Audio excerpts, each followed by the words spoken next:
લાલપુર તાલુકાના સેવક ભરુડિયા ગામની સીમમાં ઘોડી પાસા રમતા 24 ઇસમોને રોકડ રકમ, ઇકો ગાડી, મોબાઈલ ફોન, ધોળી પાસા મળી કીરુ 15,78,000ના મુદ્દામાલ સાથે પકડી પાડતી Jamnagar LCB crime reporter Raviraj Sindh.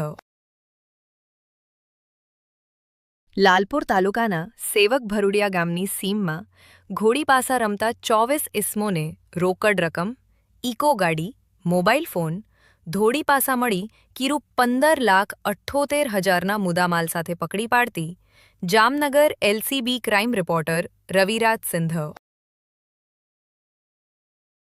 Lalpur તાલુકાના સેવક ભરુડિયા ગામની સીમમાં ઘોડી પાસા રમતા 24 ઇસમોને રોકડ રકમ, ઇકો ગાડી, મોબાઈલ ફોન, ધોળી પાસા મળી કીરુ 15,78,000ના મુદ્દામાલ સાથે પકડી પાડતી Jamnagar LCB crime reporter Raviraj Sindh.